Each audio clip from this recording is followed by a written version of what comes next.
प्यारे बच्चों, आपका दिन मंगलमय हो। अगर आप नए हैं तो चैनल को सब्सक्राइब कर लें। आज हम शुरू करेंगे पत्रकारीय लेखन के विभिन्न रूप और प्रक्रिया, या पत्रकारीय लेखन के रूप क्या हैं और उसकी प्रक्रिया क्या है। उसमें अगला पार्ट है फीचर। फीचर क्या है? अखबारों में समाचारों के अलावा भी अन्य कई तरह का पत्रकारीय लेखन छपता है, यानी कि अलग अलग प्रकार के पत्रकारीय लेखन के काम होते रहते हैं। इनमें फीचर प्रमुख है। समाचार और फीचर के बीच अंतर स्पष्ट होता है, यानी कि अंतर जो है सीधे सीधे नजर आ जाता है, स्पष्ट अंतर दिखाई देता है। फीचर एक सुव्यवस्थित, सृजनात्मक और आत्मनिष्ठ लेखन है, जिसका उद्देश्य पाठकों को सूचना देने, शिक्षित करने के साथ मुख्य रूप से उनका मनोरंजन करना होता है। तो प्रश्न आएगा, फीचर क्या होती है, या फीचर किसे कहते हैं, या फीचर का उद्देश्य क्या है? तो बताना है, फीचर एक सुव्यवस्थित, सृजनात्मक और आत्मनिष्ठ लेखन है, जिसका उद्देश्य पाठकों को सूचना देने, शिक्षित करने के साथ मुख्य रूप से उनका मनोरंजन करना होता है। फीचर समाचार की तरह पाठकों को तात्कालिक घटनाक्रम से अवगत नहीं कराता। अवगत माने होता परिचित नहीं कराता है। फीचर लेखन की शैली भी समाचार लेखन की शैली से अलग होती है। समाचार लेखन में वस्तुनिष्ठता और तथ्यों की शुद्धता पर जोर दिया जाता है, यानी समाचार लिखते हुए रिपोर्टर उसमें अपने विचार नहीं डाल सकता, जबकि फीचर में लेखक के पास अपनी राय या दृष्टिकोण और भावनाएं जाहिर करने का अवसर होता है। जाहिर करना होता है व्यक्त करना।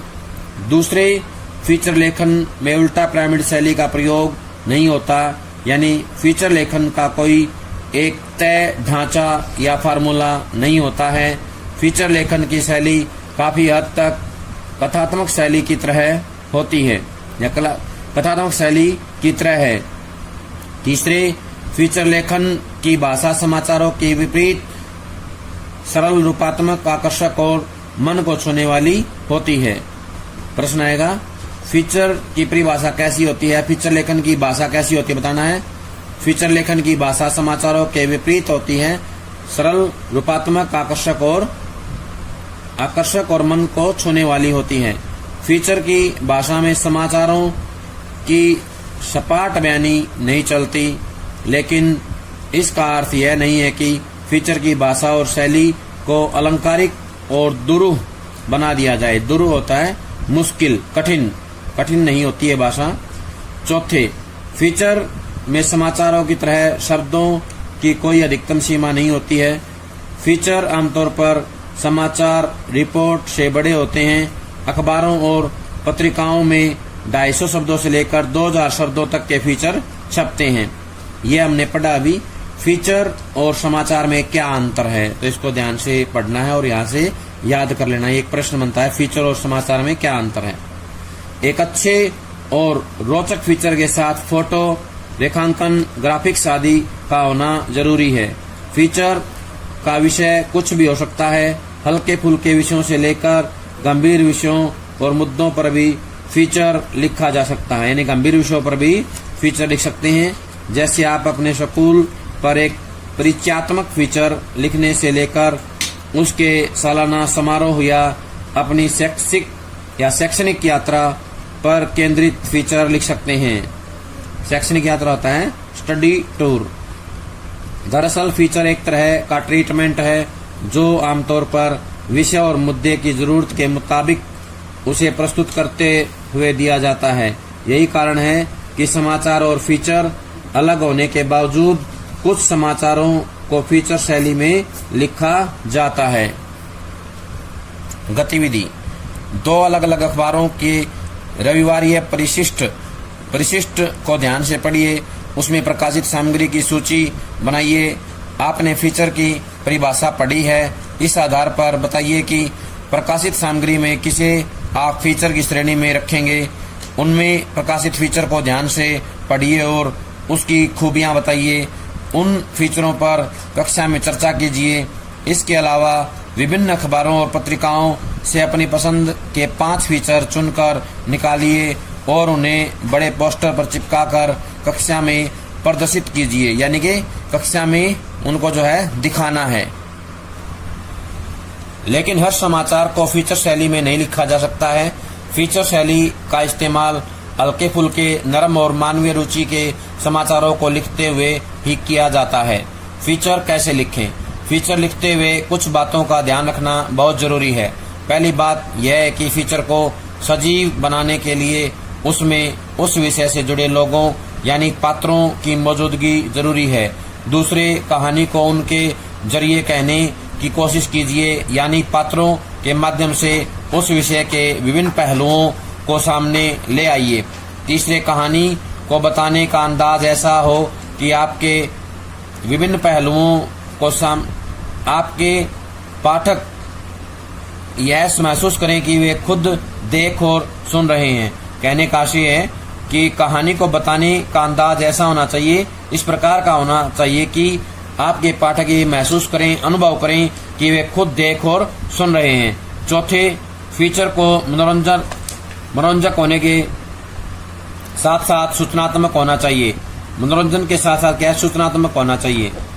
तात्पर्य यह है कि फीचर को किसी बैठक या सभाई कार्यवाही विवरण की तरह नहीं लिखा जाना चाहिए। साथ ही फीचर कोई नीरस शोध रिपोर्ट भी नहीं है।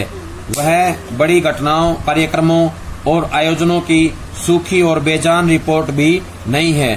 फीचर आमतौर पर तथ्यों, सूचनाओं और विचारों पर आधारित कथात्मक विवरण और विश्लेषण होता है, यानी कि एक कहानी के रूप में उसका विवरण दिया जाता है और विश्लेषण किया जाता है, उसे कहते हैं फीचर।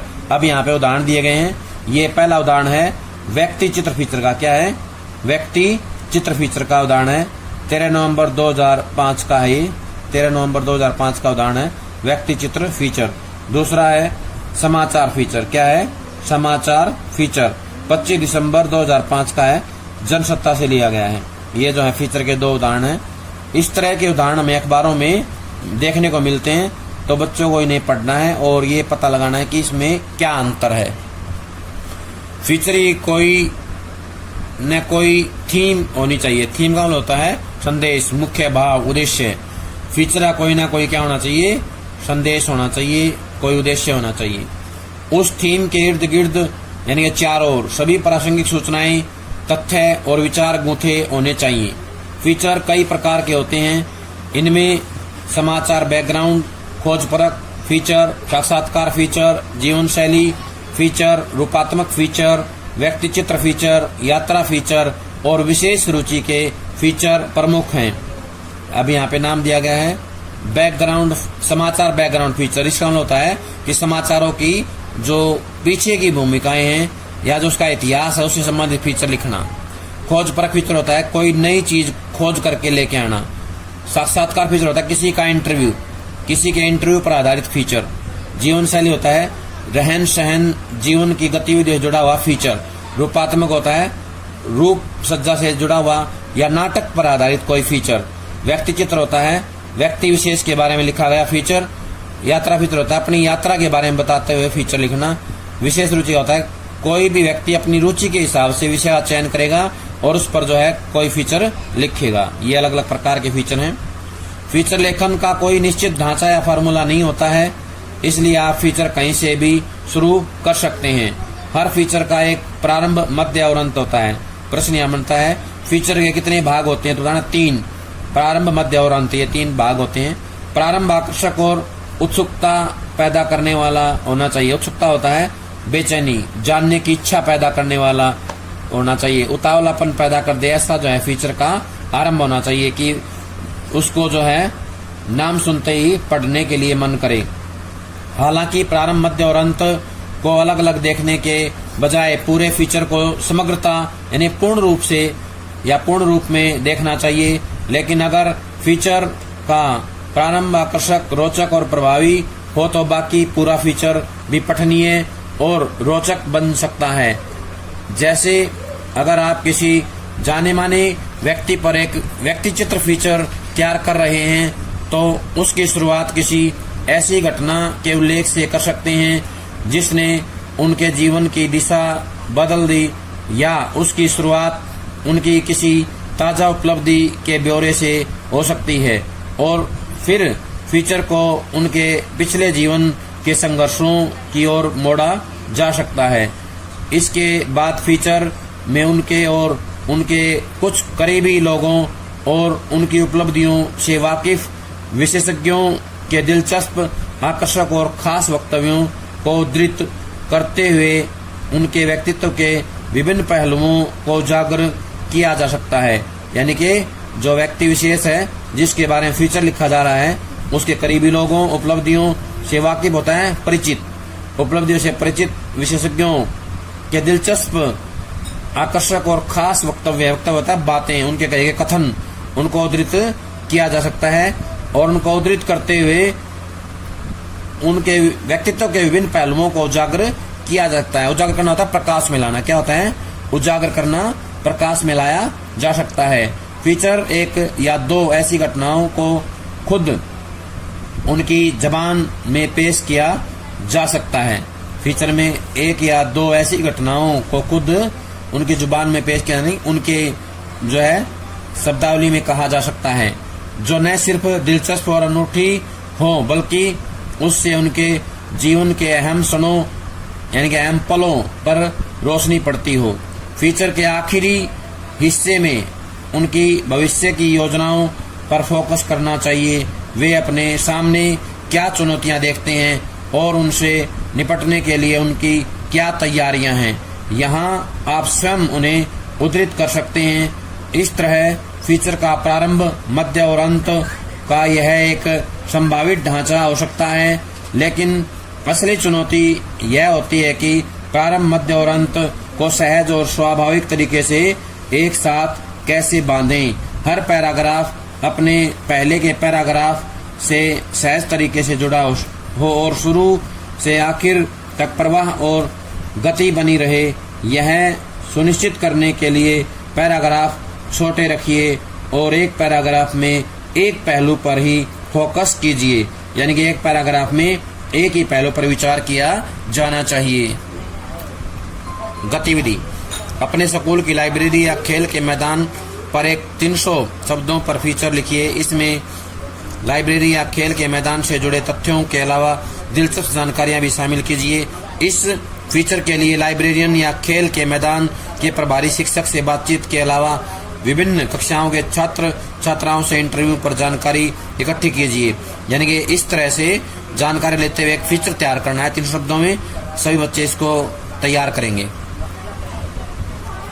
विशेष रिपोर्ट कैसे लिखें?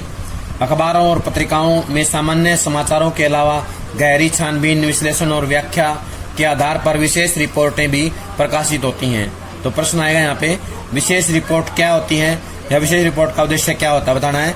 गहरी छानबीन, विश्लेषण और व्याख्या के आधार पर विशेष रिपोर्ट प्रकाशित की जाती है। किसके आधार पर?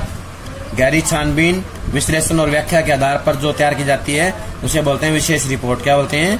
विशेष रिपोर्ट। ऐसी रिपोर्टों को तैयार करने के लिए किसी घटना, समस्या या मुद्दे की गहरी छानबीन की जाती है। उससे संबंधित महत्वपूर्ण तथ्यों को इकट्ठा किया जाता है। तथ्यों के विश्लेषण के जरिए उसके नतीजे, प्रभाव और कारणों को स्पष्ट किया जाता है। विशेष रिपोर्ट के भी कई प्रकार होते हैं। खोजी रिपोर्ट, इन्वेस्टिगेटिव रिपोर्ट कहते हैं इसको, इन डेप्थ रिपोर्ट, विश्लेषणात्मक रिपोर्ट और विवरणात्मक रिपोर्ट।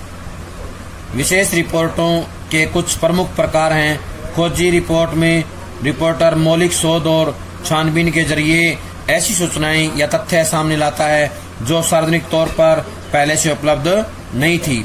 यानी कि ऐसे तथ्य, ऐसी जानकारी जो पहले से उपलब्ध नहीं थी वो सामने लेकर के आता है।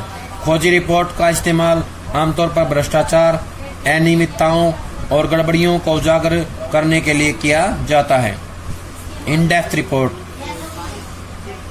इन डेप्थ रिपोर्ट में सार्वजनिक तौर पर उपलब्ध तथ्यों, सूचनाओं और आंकड़ों की गहरी छानबीन की जाती है और उसके आधार पर किसी घटना, समस्या या मुद्दे से जुड़े महत्वपूर्ण पहलुओं को सामने लाया जाता है। इसी तरह विश्लेषणात्मक रिपोर्ट में जोर किसी घटना या समस्या से जुड़े तथ्यों के विश्लेषण और व्याख्या पर होता है।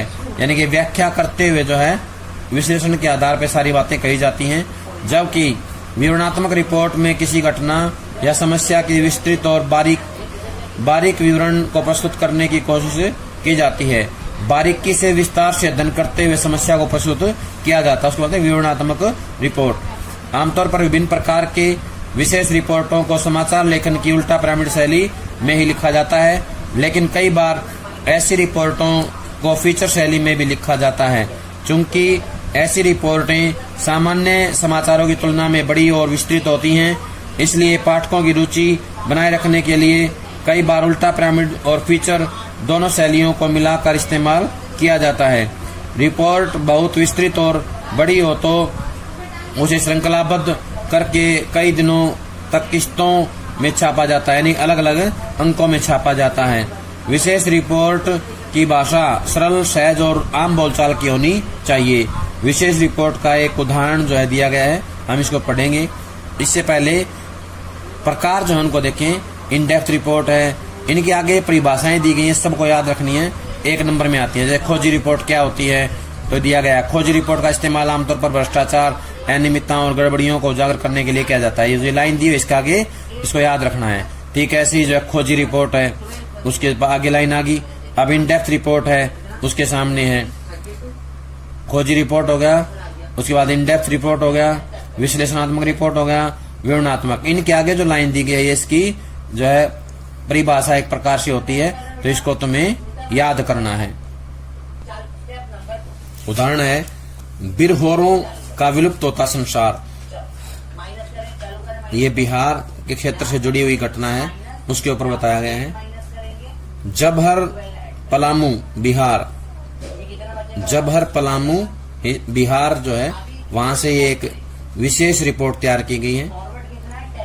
अक्खू बिरहोर की विधवा पतियों और घासफूस से बनी अपनी कुंभाया झोपड़ी के बगल में चुपचाप बैठी है। बिरहोर बस्ती पलामू जिले के बालूमठ ब्लॉक में स्थित जबहर गांव के बिल्कुल बाहर है। जबहर के लोग, जिनमें से कुछ ने जिला मुख्यालय डाल्टनगंज के शानदार बंगलों को देखा है, इन कुंभों को एयर कंडीशनड कहते हैं। क्या कहते हैं? Air conditioned. वे ऐसा क्यों कहते हैं यह हमें उस समय पता चला जब छोटा नागपुर से आने वाली ठंडी हवाएं इन झोपड़ों से होकर गुजरी और ठंड से हमारी हड्डियां कांप गई।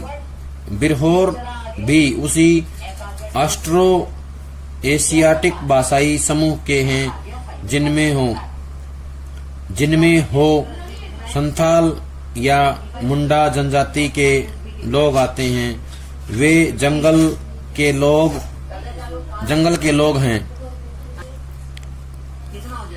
छोटा नागपुर क्षेत्र की खानाबदोश जाति के ये लोग मुख्य रूप से पलामू, रांची, लोहरदगा, हजारीबाग और सिंहभूम के आसपास विचरते रहते हैं। कई मामलों में बिरहोर लोग अजीबोगरीब प्राणी हैं। इनकी जाति भी समाप्त होती जा रही है। 1971 की जनगणना में बताया गया कि उस वर्ष इनकी संख्या लगभग 4000 थी। अब वे 1993 में महज 2000 के आसपास हैं। हो सकता है इससे भी कम हो। इसमें उड़ीसा से लगभग 144 और मध्य प्रदेश से 67 भी शामिल हैं। बेशक इनका मुख्य समूह बिहार में है। इस राज्य में 1971 की जनगणना के समय इनकी संख्या 3464 थी। 1987 में बिहार के एक सरकारी अध्ययन के मुताबिक इनकी संख्या घटकर 159 हो गई थी। मध्य प्रदेश में इनकी संख्या 1971 में 738 से घटकर 1991 में 67 हो गई थी।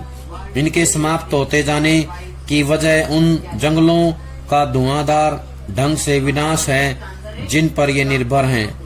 इनकी जरूरतों अथवा इनके अजीबोगरीब स्वरूप पर ध्यान दिए बिना तैयार की गई विकास प्रक्रिया से कोई मदद नहीं मिली। बिरहोर मुख्य रूप से शिकार जुटाने वाली जाति हैं। वे रस्सियां बनाने और लकड़ी का काम भी करते रहे हैं। जंगलों को आरक्षित कर दिए जाने के बाद से वे न तो लकड़ी काट सकते थे और न रस्सी बनाने के लिए रेशा निकाल सकते थे। वे जो सामान तैयार करते थे उनकी कीमत इतनी कम मिलती थी कि उनकी लागत भी नहीं निकल पाती थी। जब कुछ इलाकों में जंगलों की जबरदस्त कटाई होने लगी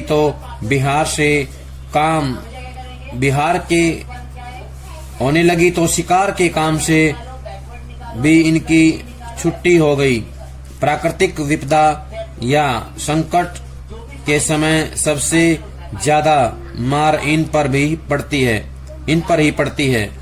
इस जनजाति के बारे में अज्ञानता से भी काफी गड़बड़ हुई है। अज्ञानता मतलब ये शिक्षित नहीं है, अनपढ़ है, ज्ञान नहीं है इनको। इसी कारण बिरहोरों के बारे में जनगणना का आंकड़ा भी गलतियों से भरा है।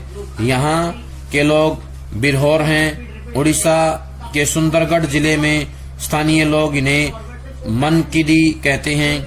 संबलपुर जिले में ये मनकिडिया हो जाते हैं।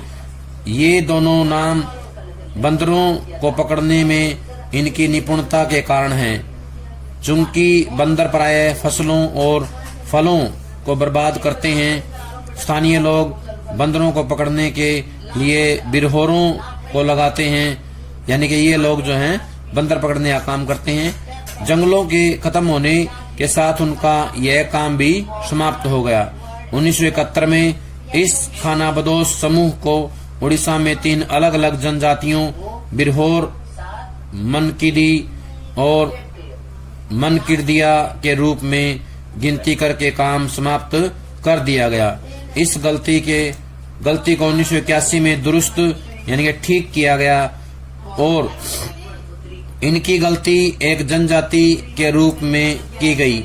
इस तरह उस राज्य में बिरहोरों की संख्या में 44% का इजाफा हो गया, जबकि सच्चाई यह थी कि उनका समूह कम होता जा रहा था।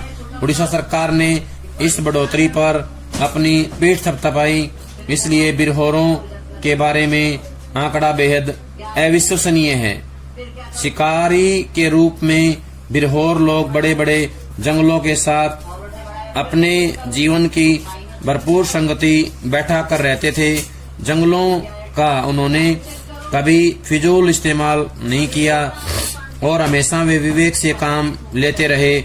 यहाँ तक कि कायदे से देखा जाए तो उनकी बस्तियों में भी 10 से ज्यादा झोपड़ियां नहीं दिखाई देती, चारों तरफ फैली रहती हैं। इससे फायदा ये होता है कि जो विभिन्न समूह हैं उनको जंगल के संसाधनों में हिस्सा बटाने का समान और उचित अवसर मिल जाता है। आज अपनी पैतृक भूमि बिहार में वे जंगलों की अभूतपूर्व कटाई और विकास के शिकार हो गए हैं। इनकी इस दुरावस्था के लिए शराबखोरी भी काफी हद तक जिम्मेदार है। बावजूद इसके यहाँ अपराध नहीं है। जबहर पंचायत के एक सदस्य ने बताया कि ये लोग अद्भुत प्राणी हैं। अगर इन्हें पता चल जाता है कि 1 मील दूर पर भी कहीं कोई डकैती वगैरह पड़ रही है तो वे इसे अपना व्यक्तिगत मामला मानते हुए लाठी डंडा लेकर दौड़ पड़ते हैं।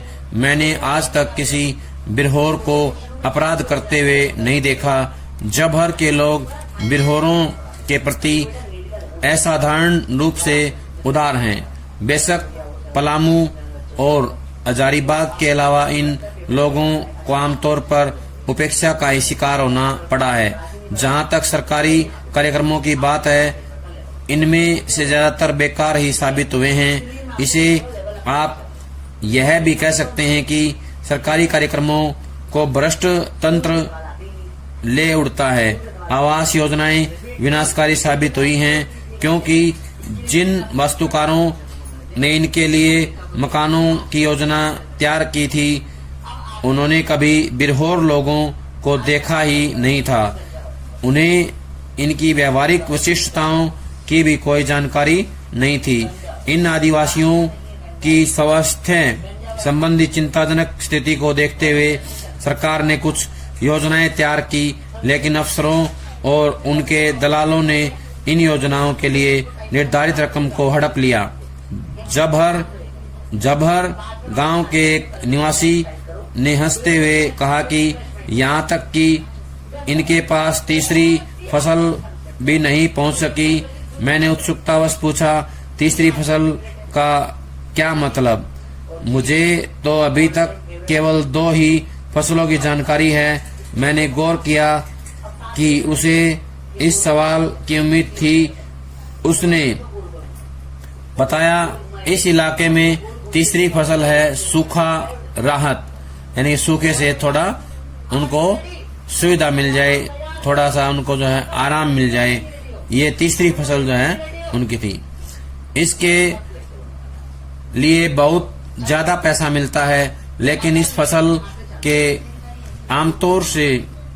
को आमतौर से ब्लॉक स्तर के अफसर और उनके ठेकेदार दोस्त काट ले जाते हैं। केवल मामूली सा हिस्सा जनता तक पहुंचता है। अब उस मामूली से हिस्से में से बिरहोर लोगों को क्या मिले? वे तो जंगल में कंदमूल और बेर, मौसमी फल आदि खाकर जिंदा रहते हैं और कभी कभी तो कई दिनों तक भूखे ही रह जाते हैं। जब हमने रामवृक्ष बिरहोर को देशज लोगों के अंतर्राष्ट्रीय वर्ष 1993 के बारे में बताया तो उसे बहुत आश्चर्य हुआ। क्या सचमुच यह हम लोगों के लिए बनाया गया था? उसने सवाल किया। फिर कुछ देर सोचने के बाद उसने कहा, ऐसा नहीं हो सकता। अगर ऐसा होता तो हम अभी तक इस हालात में नहीं पड़े रहते। उसने अपना सामान उठाया और चुपचाप वहां से चला गया। चौबे ने कहा, जहां तक मुझे जानकारी है, इस क्षेत्र में कभी किसी बिरहोर का नाम मतदाता सूची में नहीं रहा। यह समूह भारतीय समाज के सबसे निचले हिस्से में रहता है। खरगोश पकड़ना, रस्सियां बुनना, तैयार होने पर कुछ डोलचियां बेच देना, इन गतिविधियों को देखते हुए लगता है कि बिरहोर लोग अभी किसी दूसरे युग में रह रहे हैं। उनके अंदर जमा पूंजी रखने की प्रवृत्ति नहीं है और उनका जीवन आत्मसम्मान से भरा रहता है। तो ये एक पी साईनाथ का आलेख है। यह आलेख विशेष रिपोर्ट के साथ साथ एक अच्छे फीचर का भी बढ़िया उदाहरण है। इसे हम विशेष रिपोर्ट का उदाहरण तो मानते ही हैं, ये फीचर का भी एक अच्छा उदाहरण कहा जा सकता है। प्यारे बच्चों करवाया गया है। ये था हमारा समझ करके पत्रकारीय लेखन के विभिन्न स्वरूप और बहुत धन्यवाद।